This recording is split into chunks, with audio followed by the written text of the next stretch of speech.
All right, Coach, going into week 6, big-time win last week against McKendree on the road.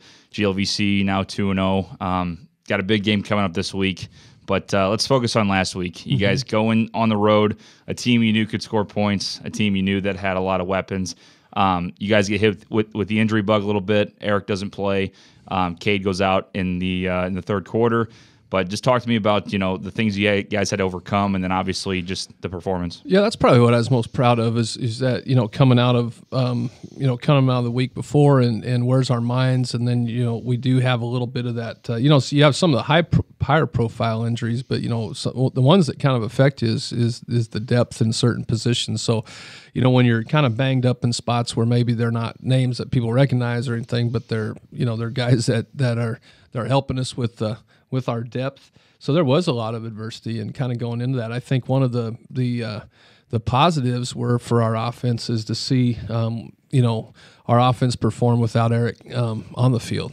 Sometimes he can be such a comfort zone for Cade, and he's such a big-time player, and he makes big-time catches. But, that kind of brought the rise of Jaden Coles and for example, and Glenn Gibbons and Peyton again. I mean, you started kind of seeing some of the other weapons out there that we needed. Having Nash back was a big deal. I think that, you can see we've always talked about just the spark that Nash brings that we haven't had for 2 weeks, and so it was kind of, again, the confidence booster for our offense to have Nash back. So, and then even in the course of that game, the adversity that happened, it just had a lot of little things that our guys typically in the past haven't done a good job of overcoming that they did overcome, and to kind of see it when Cade goes out and Alex has to come in, and that was one of those momentum types of parts of the game that can get you a little nerve racked a little bit, and to see our guys overcome that. It was just a good week for us, and the timing was perfect. Yeah, the offense had nearly 600 yards total. Nash, 192 all-purpose yards. And then Alex, I mean, that was the big story because Cade had, had a fantastic game up to that point. Yeah. Had 4 touchdowns and just doing what Cade does all season long. And he goes down, and we're seeing from the press box, takes his shoulder pads off and kind of puts ice on his shoulder, and we're thinking he might be out the rest of the game.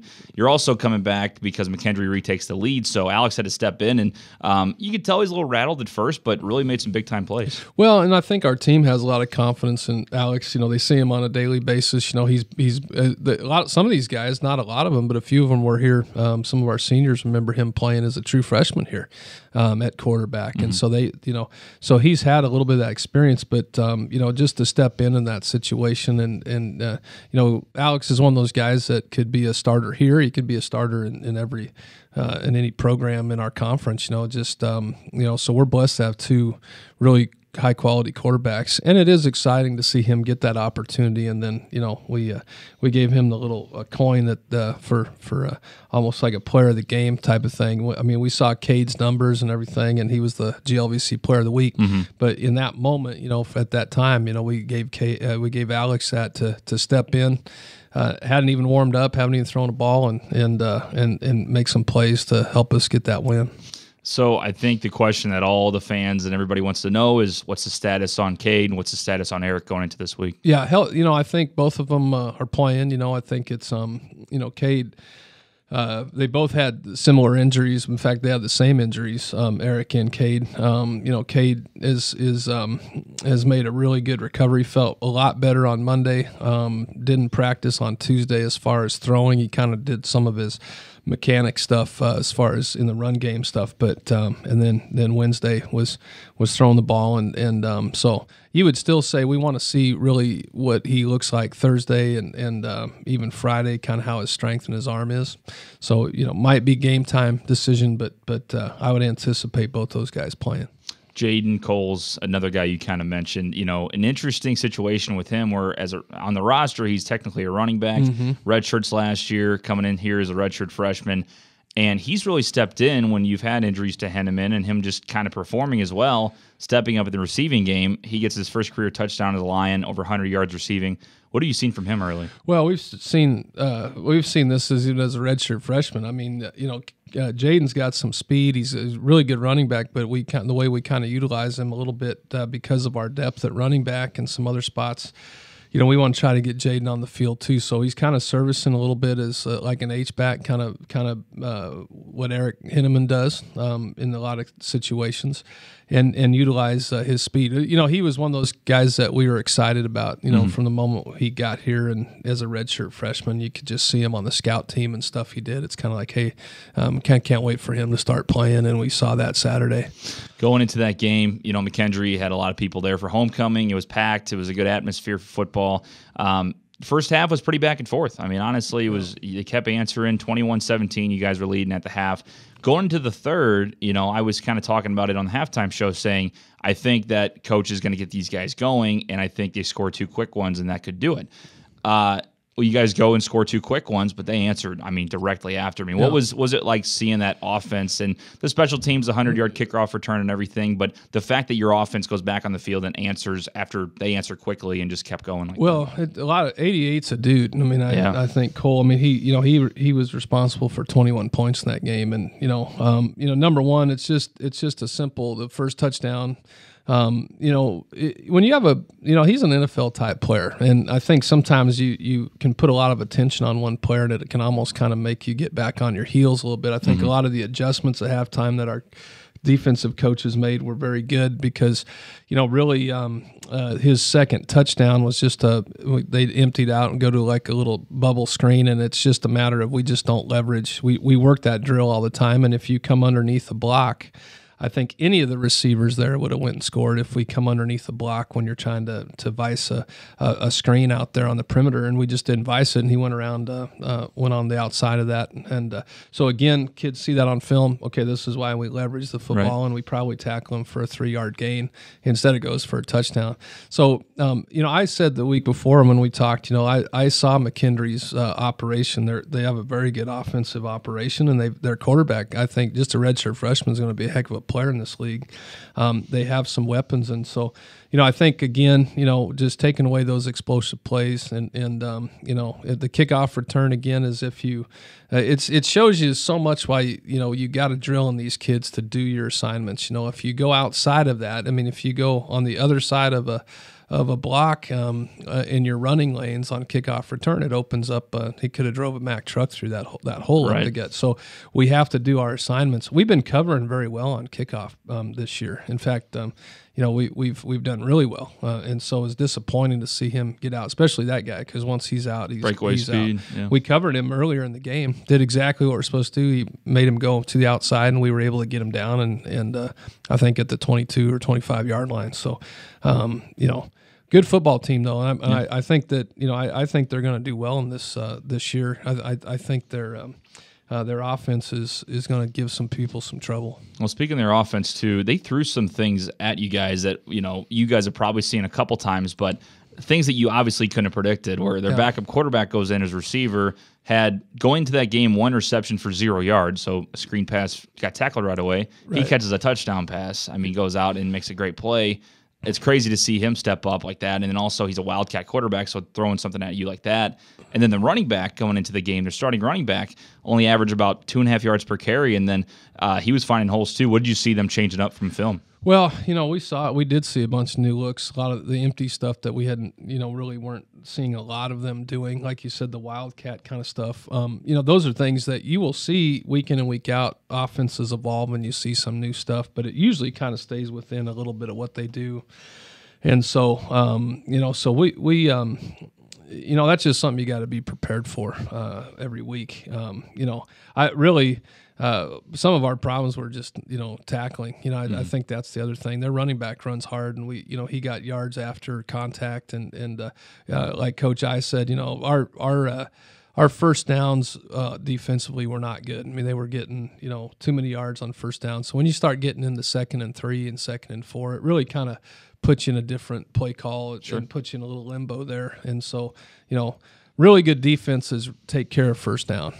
They kind of make teams have to worry about 2nd and 3rd and long. And so when you're giving up that much yards on first down, the adjustments we made, we started tackling better. We started kind of controlling that run game a little bit better. And then it just kind of was the explosive plays that we talked about. And, the other thing too, I think I kind of tend to think like fans. I kind of try to understand fans' perspectives. And, sometimes you can look at a game. I think sometimes fans even do this. And that's why we try to keep our kids from not paying attention. Sure. Is that, they'll say, well, McKendree's not good. We should go in there and just kill him. Or, the next opponent, well, they're not good, or they haven't been historically. These guys are all on scholarship too, and they're coached well. Every team that we're going to play, so we, at the end of the day, I told our team, these guys are playing. Number one, we're not really liked in this league right off the bat. I mean, we've been picked. They picked us second. We're the new kids on the block. Right. Or Lindenwood.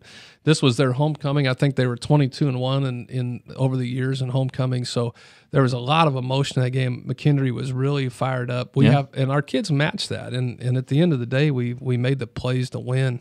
At the end, and I was really glad to see our defense be on the field to be able to shut that final drive down, to give them some confidence that they can step up when need to. And now we just try to work on making that more consistent on both sides. Well, again, you look at whether it's fans or people football fans that want to see the negatives and everything, because unfortunately there's people out there for every team like that.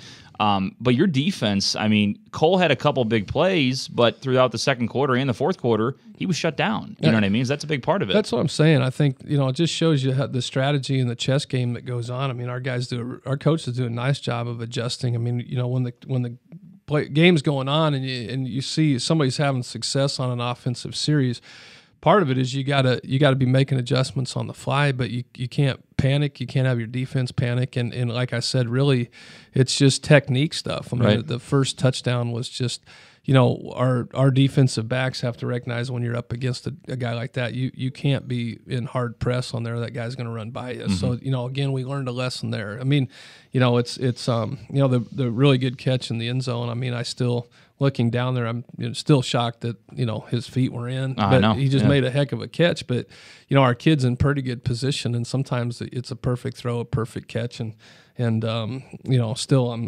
still don't think it was. But it's, you have those things that you have those things happen in games. It's how you respond, and that's what I was proud of this team. What was the big story? Obviously, you guys get the win. 2-2, 2-0 in conference. What was the message to the guys in the huddle afterwards? Just I was proud of them. We challenged them. We talked about last week in the pod of just really listening to our team and kind of hearing from them and taking some things that they think to help to kind of fix and build on our deal. And what we asked for is to play 4 hard quarters. Just play 4 quarters of football and let the chips fall where they may. We didn't say play 4 perfect quarters, because you can't. I tell you're never going to play a perfect football game. What I liked, like I said, when the momentum shifted, Cade, your quarterback goes out, and Cade, they just had a big play. The momentum's, the crowd's into it. Are we gonna start to get intimidated and fall back, or are we gonna rise up? And we rose up. And that's what I was proud of them, is that we shut it off. Alex came in, gets us down, takes the lead back, leads the offense down. So I just told him I was really proud of him, and that we're 2-0 in conference now, and on to the next one. As you mentioned, though, I mean, there's going to be, not problems, but mistakes happening during the football game. That's just what happens. That's what makes it fun and what makes the sport great, is each team trying to make better on those mistakes. But I would say, from my perspective, too, especially, that was the best game I've seen of you guys playing a full 4, with mistakes here and there, but it's you guys have put it together now where it makes you a dangerous team. I mean, I think I speak for a lot of people, too, and probably you saying that was a really good game of playing all 4 quarters. Yeah, absolutely. And like I said, we're having some positions where guys are having to move over and play another position right now because of some of the – again, the underlining stuff like I told them, our team knows – the little adversities that's going on. Our team knows the ins and outs. And so, that's what I said, with all that stuff going on and with some of the stuff we're battling right now, the fact that you guys played hard 4 quarters, you did what we asked you to do, what you wanted to do, and you got a road win in a conference on a homecoming. We can't, I said, we'll worry about the mistakes later. Let's celebrate a good conference win. You mentioned homecoming. You guys have homecoming this week. Good, tough opponent, as they all are. We talked about the entire year. You got Truman State coming to town, number 24th ranked in the nation right now in D2. 5-0 coming to the game, 1 p.m. Saturday, October 12th. Early, what do you see from them? Well, I see a well-coached football team, and I know sometimes I say that week in and week out, but I always look at, on a Sunday afternoon, I just start from the beginning to the end and watch a team. Offense, defense, special teams. What I see, and I've known Coach Nesbitt and of him for quite some time, they're just really good coaches. You can see the way their defense flies to the football. They're sound. They've got a really good offensive scheme. It's a little different as far as as a fan. It's fun to watch. They do some really I call old school. A lot of people that are younger football fans would think it's new. There's a lot of old school concepts in what they do. You talk about power plays and counter and a fullback. I mean, nobody knows what a fullback is. They actually have a fullback. So, it's kind of fun to see a new offense, and because they do it well. The quarterback, very efficient, man. He's smart with the football. They don't. One thing they don't do is they don't put themselves in positions to get negative plays. He doesn't take sacks. He doesn't do those things. So you can see they're just well coached. Their defensive line is I think probably one of the most solid parts of their defense. I mean, they're not big, but man, they play hard. Probably the two defensive ends might be the best that we've seen. And they just play hard. And so, that's what I respect. I always say don't fear any opponent. You got to respect them, and we do respect this opponent. They're 5-0 for a reason. And defensively, we just can't get caught up in a lot of the movement stuff that they do. There's a lot of stuff moving and a lot of crossing, and you just have to kind of offenses like this that are going to be a little bit of a dink and dunk and kind of take what you give them. But where they've scored is, it's teams that kind of give up a big play because they got caught with their eyes. Sure. So, I think that's the thing is respect the fact that they're an offense that gets these little chunks of yardage, and you just got to kind of be patient and keep playing and not feel like you don't give up a big play. That's what the toughest thing I think about this team, at least on paper, is they're so well balanced. They can pass. They got 3 different guys that have over 3 rushing touchdowns this season. I mean, that's going to be hard to defend 3 guys like that. And then on defense, I mean, they're only allowing, I think, 9.8 points per game coming into the game. I mean, they're pretty sound on both sides of the ball. Oh, without a doubt. And they're really good on special teams. I mean, I think they don't have the same type of returner that we saw last week in Cole. That guy's probably an NFL guy, but their teams block better. I mean, that's one thing I noticed is Coach Anderson, our special teams coordinator, said it's really probably the best team that operates well on special teams as far as their blocking and their scheme and being disciplined on their blocks. And that's usually it's not necessarily always the returner. It's their operation. They do a nice job, all 3 components of their team.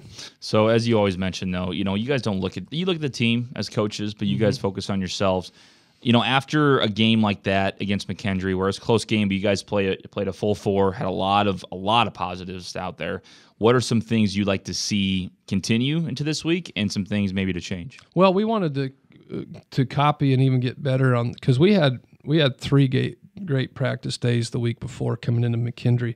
We've had a good week of practice to date. We got to kind of have another one today, and kind of match the intensity and the excitement and the energy at practice. And so the kids recognized last week that helped them. So we've seen the same thing, and our service teams have done a great job this week again. A lot of that starts with them just giving us the looks, and sometimes it's not fun to play service team. Right. You're usually a freshman, you're kind of not playing on games, and you've got to they've really bought into that, and they've been giving us good looks. So that's what we've asked. And again, it's just sticking with the 4-quarter mindset. Just play 4 hard quarters and don't worry about the highs and the lows. Just be consistent, and usually you'll like the outcome. For all the fans out there, again, it's homecoming on Saturday, October 12th, so come on out to Hunter Stadium. Game times for 1 p.m. Come earlier, though, and tailgate and get around the fans. Should be a fun atmosphere. I know I'm looking forward to it. I mean, it's always fun on homecoming, but especially against a top 25 team. I mean, the atmosphere is going to be great. Heck yeah. We can't wait to see all of our fans out here again and be back at home, and we've got a bunch of special guests from past and coming back, and and so notable alumni that'll be joining us. So there's a lot of stuff for these kids to play for, even outside of themselves. So again, Truman State coming to town, 5-0 team, 1 p.m. Saturday, October 12th. If you can't come out to the game at Hunter Stadium, you can listen in on 89.1 The Wood or 89.1thewood.com with myself, Jack Leach, and Dominic Hosher. Should be an awesome game. Coach, once again, man, thanks for your time, but good luck Saturday. Thanks, TJ.